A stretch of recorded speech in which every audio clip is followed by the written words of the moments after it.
1 जून की शाम जब से 2024 का इलेक्शन समाप्त हुआ है, तभी से विभिन्न मीडिया चैनलों के द्वारा एग्जिट पोल के नाम पर विभिन्न प्रकार के आंकड़े दिखाए जा रहे हैं, जिनमें उन्होंने बताया कि उनके एग्जिट पोल्स उनके सर्वे के ऊपर आधारित हैं। लेकिन किस तरह का सर्वे उन्होंने किया, इस बात की सच्चाई लोग समझ नहीं पा रहे हैं और इस पर तरह तरह के सवाल उठा रहे हैं। लोग इस पर किस तरह के सवाल उठा रहे हैं, इस वीडियो में हम यह जान लेंगे। इन आंकड़ों को लेकर समाजवादी पार्टी के मुखिया अखिलेश यादव ने बड़ा इल्जाम लगाया है और इसके साथ साथ अपने कार्यकर्ताओं से भी एक अपील की है। वह अपील क्या है, आगे हम इस वीडियो में जानेंगे। साथ ही बीजेपी के नेता लगातार चुनाव आयोग के दफ्तर में जा रहे हैं, इस पर लोग क्या प्रतिक्रिया दे रहे हैं, इस विषय में भी बात करेंगे और साथ ही साथ एक ऐसी बड़ी खबर पर भी चर्चा करेंगे जो सीधा आपसे जुड़ी हुई है। 2024 के इलेक्शन के समाप्त होने के बाद ही महंगाई ने आपकी जेब पर डाका डालना किस तरह से शुरू कर दिया है।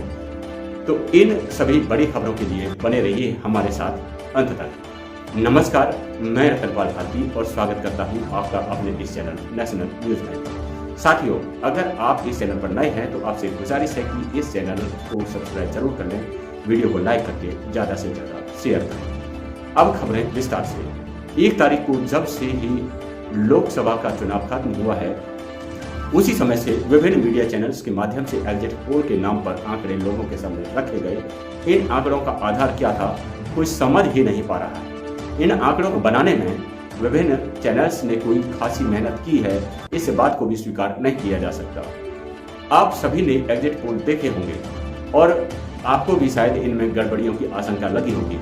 इन एग्जिट पोल को लेकर देश भर में लोग सवाल उठा रहे हैं। लोगों का कहना है कि जिन राज्यों में उतनी लोकसभा सीट है ही नहीं जितनी बीजेपी और उसके घटक दलों को दी जा रही है। सबसे बड़ा उदाहरण हरियाणा का लिया जा सकता है, जहां लोकसभा की मात्र 10 सीट हैं, वहां बीजेपी और उसके घटक दलों को 19 सीट यह सर्वे दिखा रहे हैं। अगर राजस्थान की बात करें तो न्यूज 24 की खबर के अनुसार वहां 33 सीट एनडीए गठबंधन को मिल रही हैं, जबकि वहां मात्र 25 सीटें हैं। ऐसे ही आंकड़े उन राज्यों से भी आ रहे हैं जहां बीजेपी कम सीटों पर चुनाव लड़ रही है, लेकिन एग्जिट पोल के जरिए उन्हें वहां कुल सीटों से भी ज्यादा सीट आती हुई दिखाई जा रही हैं जितनी सीटों पर बीजेपी चुनाव लड़ रही है। तो एग्जिट पोल्स किस तरह भरोसा किया जा सकता है, कमेंट बॉक्स में लिखकर बताइएगा। विभिन्न राजनीतिक दलों के लोगों ने भी इन एग्जिट पोल्स पर सवालिया निशान लगाया है। समाजवादी पार्टी के राष्ट्रीय अध्यक्ष अखिलेश यादव ने इन सर्वे पर सवाल खड़े करते हुए कहा है, एग्जिट पोल की क्रोनोलॉजी समझिए। विपक्ष ने पहले ही घोषित कर दिया था कि भाजपाई मीडिया भाजपा को 300 पार दिखाएगा, जिससे घपला करने की गुंजाइश बन सके। आज का यह बीजेपी एग्जिट पोल कई महीने पहले ही तैयार कर लिया गया था, बस चैनलों में चलाया आज है। इस एग्जिट पोल के माध्यम से जनमत को धोखा दिया जा रहा है। एग्जिट पोल को आधार बनाकर भाजपा सोमवार को खुलने वाले शेयर बाजार में जाते जाते लाभ उठाना चाहती है। अगर यह एग्जिट पोल झूठ ना होते और सच में बीजेपी हार ना रही होती तो बीजेपी वाले अपनों पर ही इल्जाम ना लगाते। भाजपाइयों के मुरझाए चेहरे सच्चाई बयां कर रहे हैं।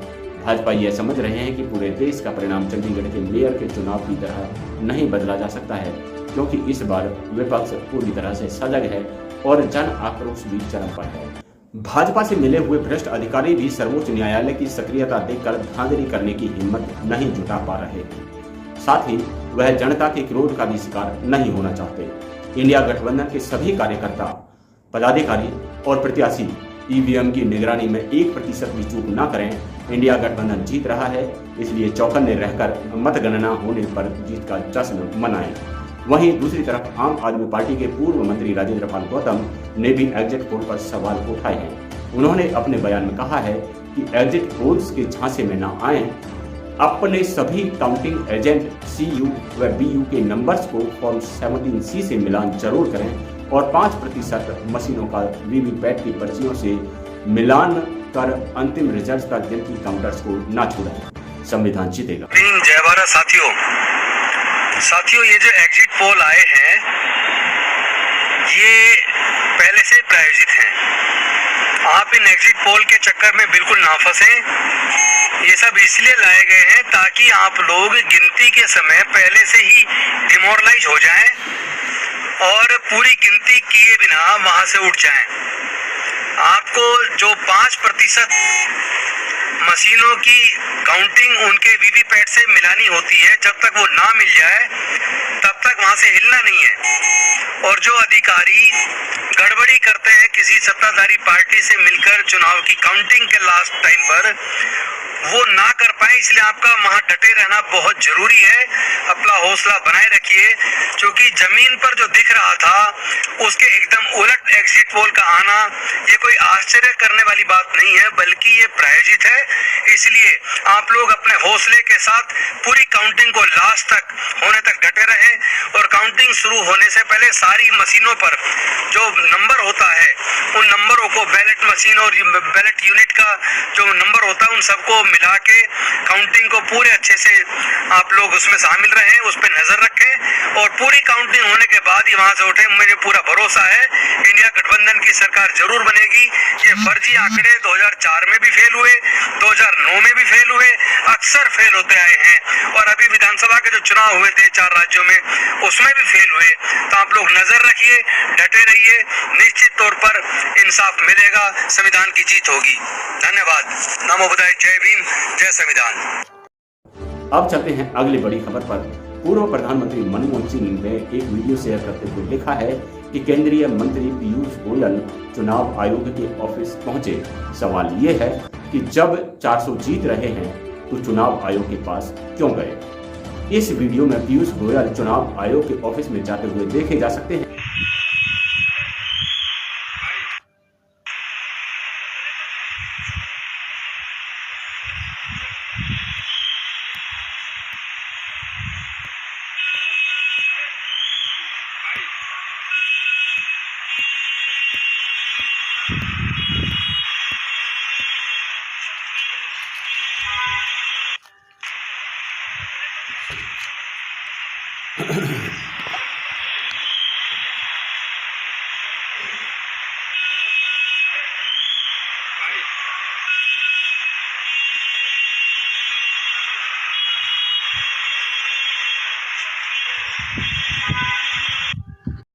वहीं एक और भी वीडियो विक्रम नाम के व्यक्ति ने शेयर किया है, जिसमें उन्होंने दावा किया है कि पीयूष गोयल के बाद वित्त मंत्री सीतारमण भी निर्वाचन आयोग के ऑफिस में पहुंची और सवाल उठाया कि आखिर यह हो क्या रहा है।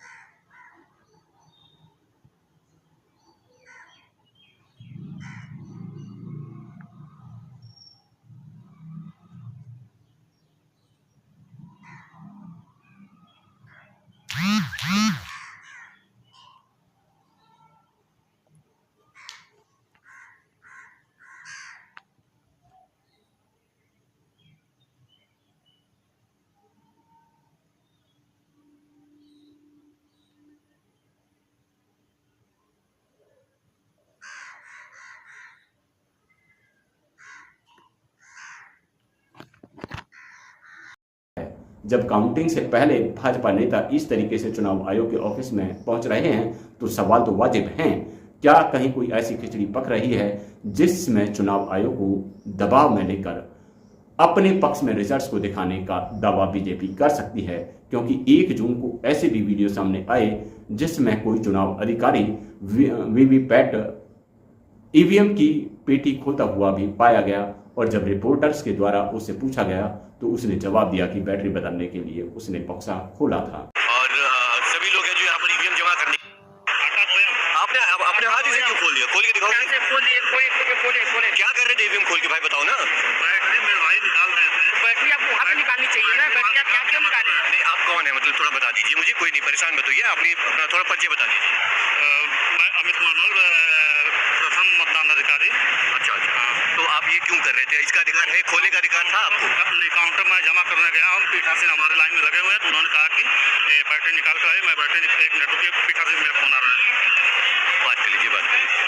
तो खोल कर ये देखिए, इन्होंने ये ढक्कन खोल दिया और बैटरी निकाली गई, ये बता रहे हैं। अंदर आइए, जहाँ बैठे थे हम लोग। और हालांकि ये अधिकार नहीं होता है वोटिंग करने के बाद। मशीन अगर जो सील्ड हो चुकी है तो उसे नहीं खोला जा सकता, ये आप जानते हैं। सील्ड मशीन को नहीं खोला जा सकता है। और सभी लोग हैं जो यहाँ पर ईवीएम जमा करने के लिए आए हुए। चुनाव आयोग के अधिकारियों के द्वारा ऐसी हरकतें की जाएंगी तो उन पर सवाल उठाया जाना लाजमी है। इसके साथ अब आपको उन 2 बड़ी खबरों की तरफ लेकर चलते हैं जिनसे आपकी जेब सीधे प्रभावित होने वाली है। चुनाव के दौरान सभी राजनीतिक पार्टियों और नेताओं ने महंगाई को कम करने की गारंटी देने का ड्रामा भी किया, यह भी सभी ने देखा। लेकिन जैसे ही चुनाव खत्म हुआ, लोगों के जेब पर डाका डालने का सिलसिला शुरू हो गया। सरकार ने राजमार्गों पर लगने वाले टोल टैक्स में बढ़ोतरी कर दी है। टैक्स में यह बढ़ोतरी 5 रुपए से लेकर 25 रुपए तक हो सकती है।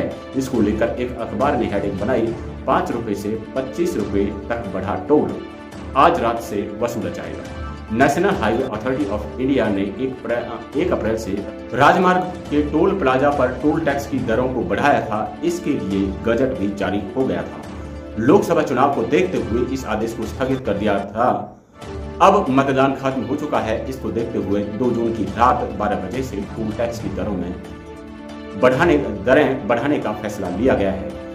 मेरठ बागपत नेशनल हाईवे पर टोल बढ़ाए जाने के बाद सबसे कम टोल 45 रुपए और सबसे अधिक टोल 295 रुपए वसूला जाएगा। तो इस तरह से जो लोग अब तक गारंटियां बेच रहे थे कि यह मेरी गारंटी है, महंगाई नहीं होगी और यह नहीं होगा वह नहीं होगा, उनकी हकीकत चुनाव खत्म होने के 1 दिन बाद ही लोगों के सामने आनी शुरू हो गई। एक और खबर निकल कर आई है, अभी अभी अमूल दूध के दाम बढ़ा दिए गए हैं। 2 रुपया प्रति किलो इस दाम को बढ़ाया गया है कि जो दूध अब तक 64 रुपया प्रति किलो मिला करता था, आज उसका रेट 66 रुपया प्रति किलो हो गया है। इस बढ़ती हुई महंगाई पर क्या है आपकी राय, कमेंट में जरूर बताएं। और वहीं विकास की एक और तस्वीर आपके सामने हम लेकर आए हैं। अगर आप नई दिल्ली रेलवे स्टेशन पर अपने किसी पारिवारिक सदस्य या रिश्तेदार को छोड़ने के लिए जाते हैं तो वहां एंट्री करने पर आपको 200 रुपये आधे घंटे के लिए देना पड़ सकता है, और अगर आप आधे घंटे से ज़्यादा वहां रुके तो आपको 1000 रुपये भी चुकाना पड़ सकता है। यह विकसित भारत की तस्वीर है। इसके लिए थैंक यू किसको बोलना है आप जानते हैं।